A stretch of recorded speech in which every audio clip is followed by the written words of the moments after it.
sholat, Allahu Akbar, la ilaha illallah. Gitu ya. Itu kita disuruh apa tuh kalau menurut Ibu Hanifah? Suruh bangun. Ya. Pas lagi kok. Kemudian menurut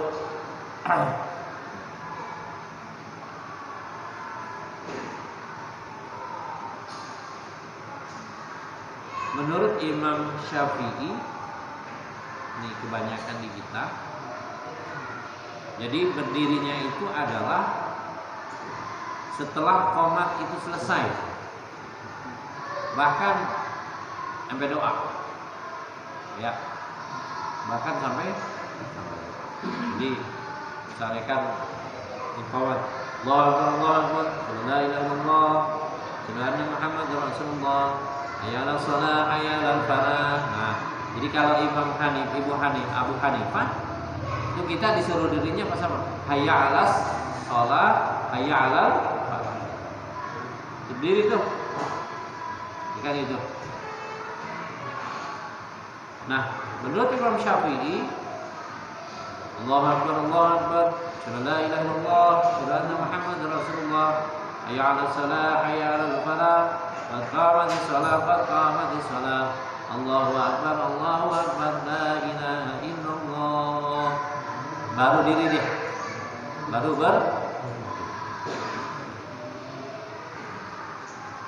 sedangkan menurut Imam Malik itu berdirinya qomat baru mau dimulai. Kita ya jamaah yang lain, ya kan? Jadi qomat berapa? Jadi yang mengarahkan qomat Allahu Akbar, la ilaha illallah, Subhanallah Muhammad. Ketika di awal beliau berpendapat udah mulai apa? Berdirinya langsung.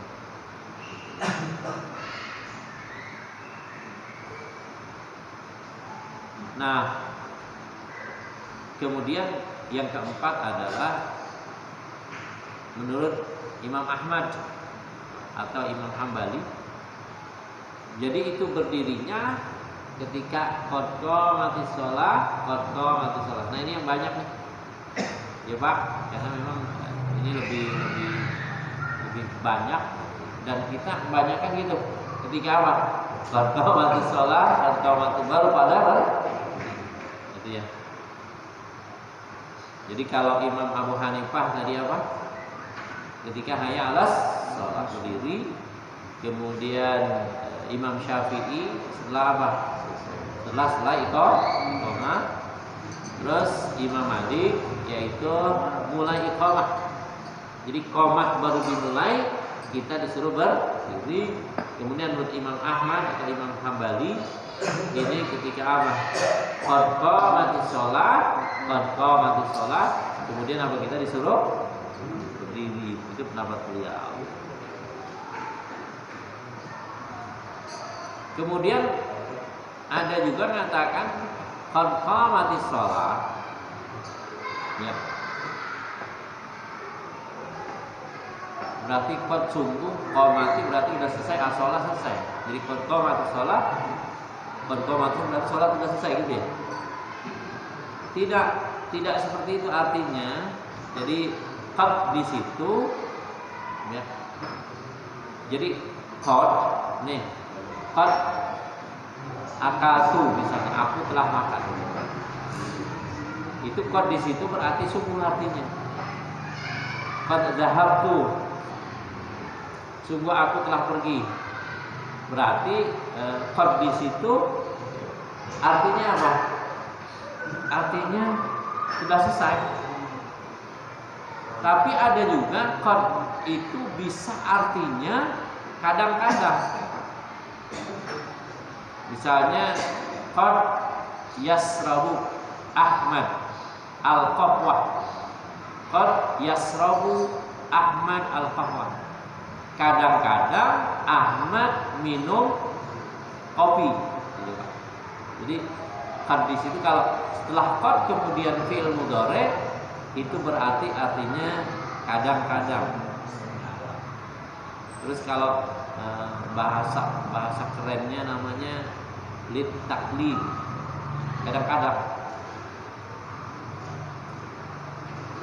Nah, kemudian kalau qad qamatis shalah itu artinya apa? Lit takrib. Apa lit takrib? Lit takrib itu berarti salat itu udah dekat. Ya, Pak. Jadi ada pengertian tadi.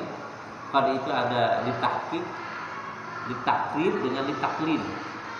Kalau lit tahqiq itu benar sungguh-sungguh. Kalau lit takrib qarib bahwasanya salat itu udah dekat. Kemudian kalau lit taklid setelah qad kemudian itu fi'il mudhari itu berarti sungguh-sungguh. Makanya kalau dikatakan qad qamatis shalah berarti apa?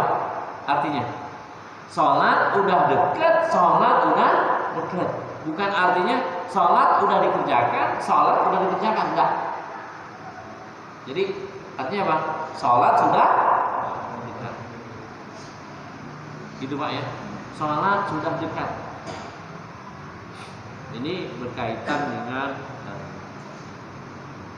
bagaimana harusnya kita. Terus kalau di sini kita gimana? Ya. Kesimpulan dari saya, jadi ini semuanya benar.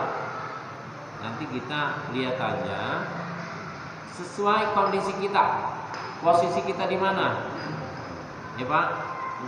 Nah, jadi posisi kita itu di mana? Kalau misalnya kita di depan ya, paling enggak ya sampai mana ketika qadqam atau kita bangun. Nah, kalau misalnya itu di belakang, malah kita jauh gitu ya, jangan pakai nungguin itu apa. Halo, Bapak, kita di belakang malam. Ini sini pada kosong gitu ya. Kita apa qomat. Jangan nungguin apa? Nungguin qomat itu selesai baru kita berdiri. Tinggalan gitu Pak. Ya gitu ya. Soalnya kita di sono. Nah, jadi jangan sampai apa? Nungguin qomat selesai. Qomat selesai baru bangun dia grepe gitu. Karena semua ini kalaupun misalnya dilanggar, ya nggak dosa-dosa amat gitu bahasanya gitu Pak.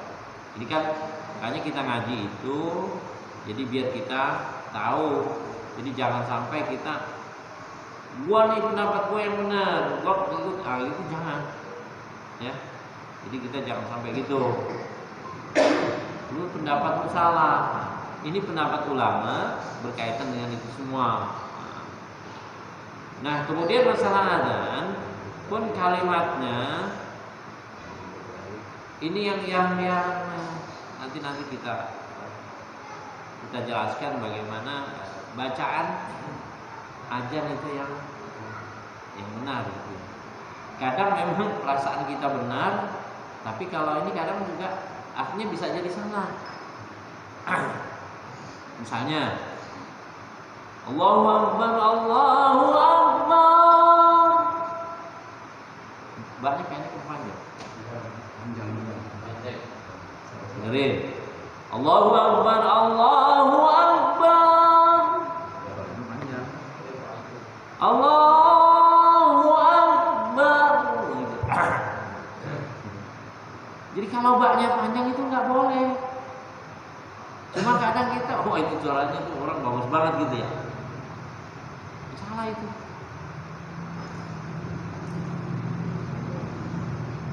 Jadi bisa nanti artinya salah. Artinya salah. Jadi kalau akbar, itu baknya panjang ya. Allahu Akbar, itu kalau tidak salah saya pernah lihat. Jadi artinya itu bedug. Jadi bukan Allah Maha Besar, tapi Allah Maha bedug. Azan ya. Jadi itu pun harus diperhatikan. Kemudian juga as-salatu khairun atau khairun. Nah, kadang saya dengar juga, mungkin kuping saya udah tua kali ya. As-salatu khairun minan naum. Jadi dia pakai apa itu? Pakai ha. Pernah dengar nggak Pak? Hah? Mudah-mudahan nggak pernah dengar ya. Kuping saya salah mungkin. As-salatu khairun minan naum. Khairun dipakai kha. As-salatu khairun minan naum. As-salatu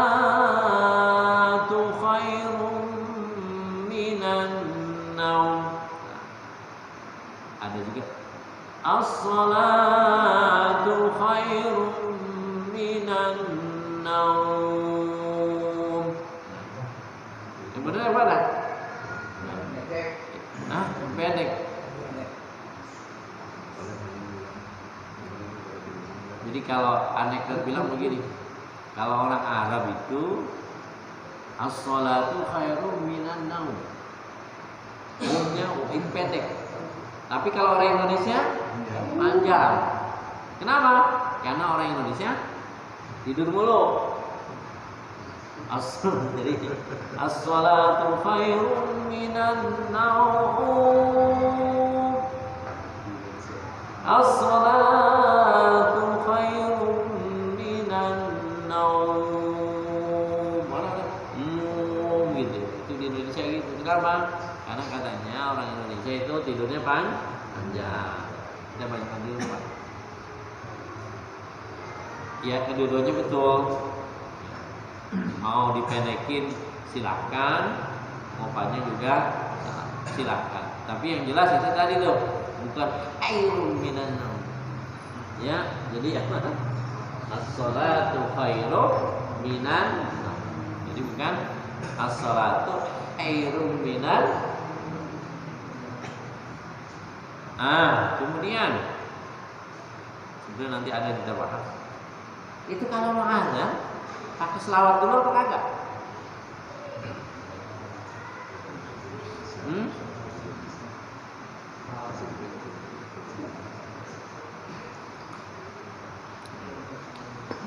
Ada orang azan. Apa itu selawatnya biasanya betul? Pak Madi suka baca apa selawat? Kalau mau sebelum azan?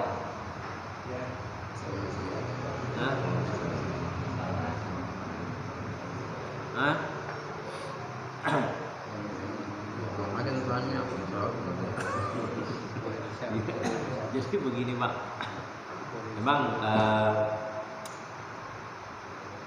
sebetulnya ada ulama pun mengatakan ya silakan salawat dulu. Tapi ada yang mengatakan ya nggak usah pakai selawat, Pak azan aja kan gitu ya. Tapi yang mengatakan selawat dulu paling enggak lah. Kalau orang masuk rumah itu belnya ada gitu, Assalamualaikum. Assalamualaikum dulu apa bel dulu? Bel dulu. Hah? Bel dulu. Ya. Jadi masuk rumah nih sama orang yang ada belnya, kita ucapin mah salam dulu apa bel dulu? Ngetok pintu dulu atau salam dulu? Nah, Assalamualaikum, tok gitu apa? Tok Assalamualaikum, mana? Mas? Nah kalau bel? Yang enggak dulu. Begitu ya. Bel, Assalamualaikum. Nah, jadi silakan aja lah. Jadi jangan kita berdebat gara-gara gini gitu ya. Jadi kita debat. Udah. Apalagi yang sering posisi azan muadzin itu di mana kira-kira? Nah kalau kita lihat di kitab itu posisi muadzin itu dekat pintu. Kenapa dekat pintu? Karena dia di luar. Ya. Kenapa di luar? Biar orang pada datang. Bahkan disuruh juga di tempat yang tinggi. Nah dulu itu Orang ajannya di mana? Enggak, naik ke atas tuh. Biar supaya apa? Biar supaya orang itu Pak ya. Nah, sekarang pertanyaannya, menara itu bagusnya sebelah kanan, sebelah kiri, apa sebelah depan atau belakang?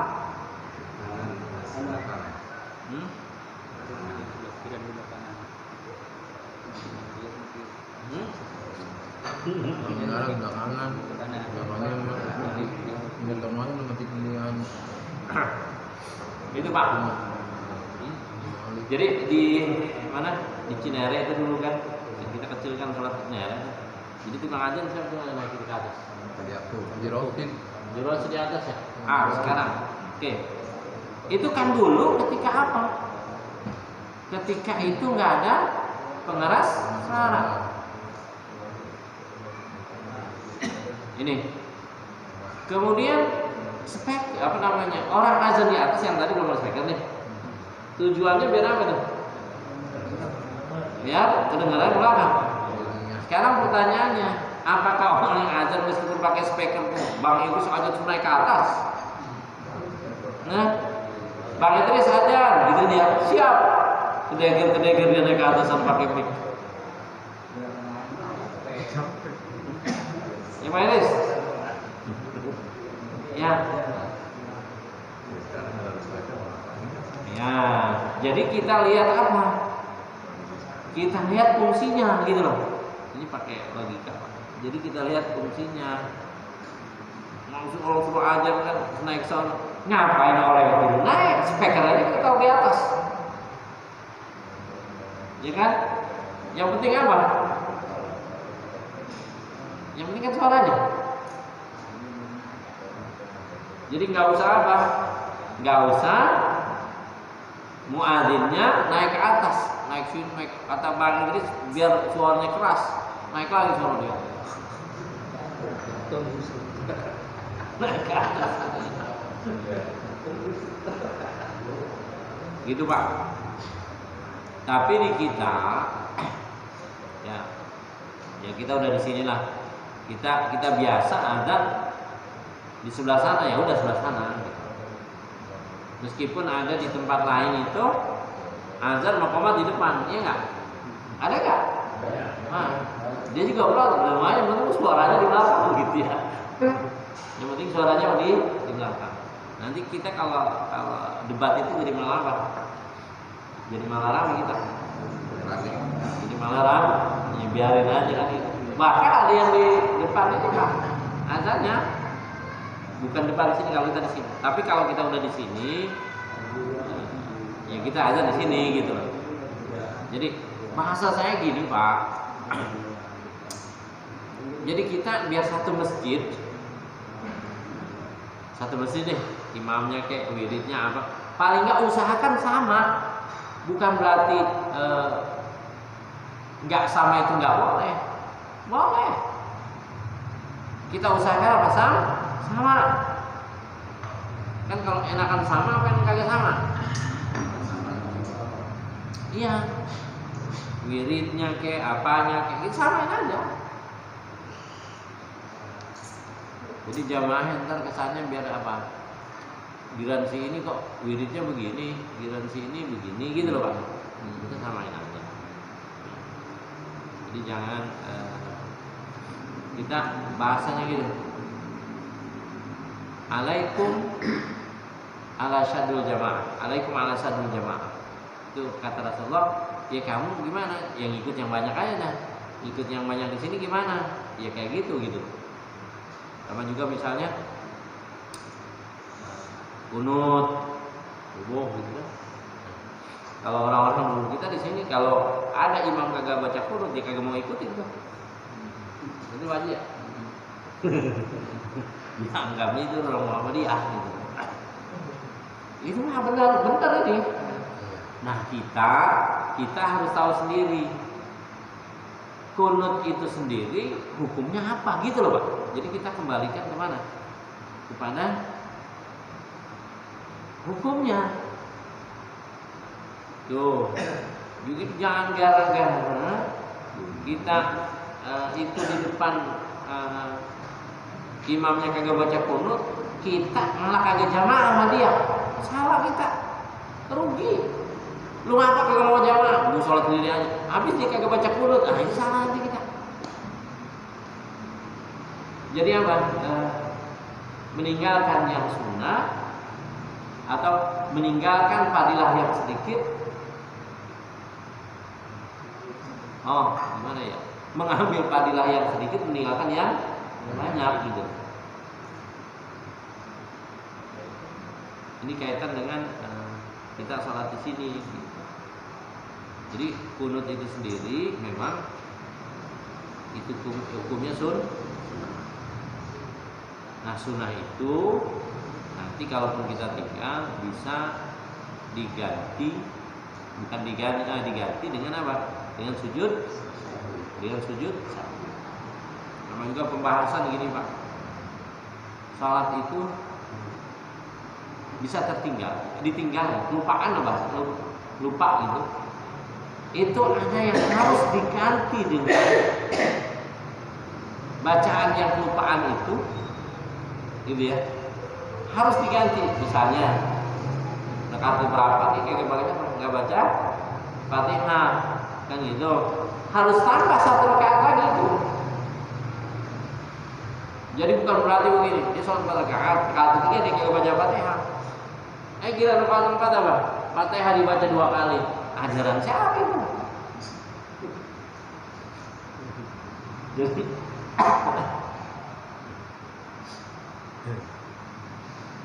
Jadi baca apa? Fatihahnya dia 2 kali. Fatihah 2 kali. Jangan begitu. Atau misalnya begini, dia masuk rakaat pertama dia kagak baca Fatihah kan? Emang sibuk jadi sholatnya ketinggalan kan gitu, masuk. Udah pikirin, ini tadi gua baca Fatihah kagak apa? Kagak sempurna. Kita rakaat kedua dia 2 kali. Jadi 2 kali dia baca. Imam baca, dia ngikutin terus habis dia baca lagi. Ya kagak begitu lah. Ya, jadi ada aturannya. Kan kalau logika kita gitu ya, emang bayar utang. Ini kan bukan kayak bayar utang lah. Kalau misalnya kita ya udah, rakaat pertama kita nggak baca Fatihah. Siapa yang menggantikan Fatihah kita? Yang gantikan Fatihah kita adalah imam. Jadi imam itu yang apa dong? Bahasanya yang iya, dia yang tanggung jawab. Itu imam. Makanya jadi imam. Kalau misalnya dia nggak bisa tanggung jawab, itu ya nggak tanggung jawab nih. Jadi bahasanya buat lu aja kurang, apalagi buat, bahasanya begitu. Jadi kalau misalnya rakaat pertama kita nggak baca Fatihah, ya udah nggak apa-apa, gitu kan? Nah, nanti di rakaat kedua ya kita karena Fatihah yang pertama itu ditanggung sama jadi nggak usah 2 kali. Atau dia tadi di rakaat berapa tambahin Fatihahnya 2 kali? Enggak, jangan. Nanti salah gitu. Kemudian juga kan ada sunnah apa dengan sunnah hayat gitu. Gitu ya. Kalau hayat itu kan disuruh apa? Disuruh ganti dengan sujud sahwi.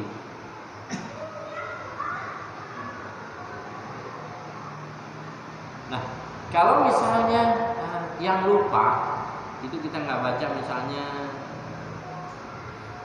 doa iftitah, ya, itu nggak usah diganti sama sujud sahwi, kagak usah. Lu ngapa sujud sahwi? Tadi gua kagak baca doa iftitah, ya salah Pak. Sholatnya jadi sah.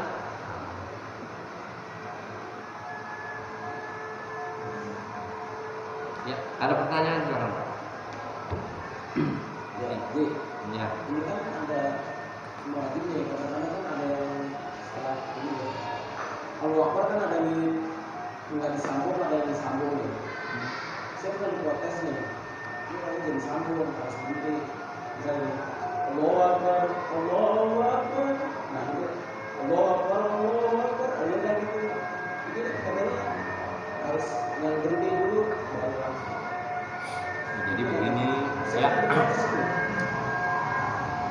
itu disambung atau berhenti nanti besok kita bahas ya. Kalau ente ada yang nyalanya ditanya aja, kalau berhenti emang apa, kalau di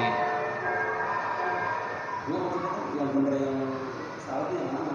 Saya Allah Akbar, Allah Akbar. kan begini, Allahu Akbar, Allahu Akbar, Langsung tuh. Allahu Akbar,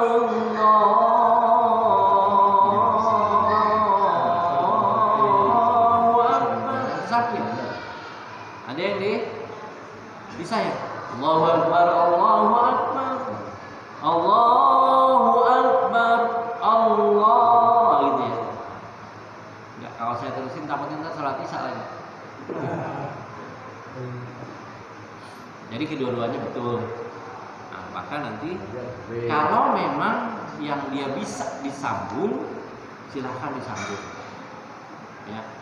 Nanti besok kita ketemu insya Allah ya. Ya Pak. Al-Fatihah. Ya kan Allah ya kan selamat mustaqim siratal ladzina an'amta 'alaihim. Astagfirullahaladzim, astagfirullahaladzim. Alhamdulillah wa Allahumma shalli ala sayyidina Muhammadin fil awwal wal akhirin. Sallim radhiyallahu tabaraka wa ta'ala wa sahabat Rasulillah ajma'in. Allahumma anfa'na bima 'allamtana wa 'allimna ma yanfa'una warzuqna 'uluman tanfa'una fid din wal akhirah. Rabbana atina fid dunya hasanah wa fil akhirati hasanah wa qina adzabannar. Wa sallallahu ala sayyidina Muhammadin wa ala alihi wa sahbihi ajma'in. Walhamdulillahi rabbil alamin. Assalamualaikum warahmatullahi wabarakatuh.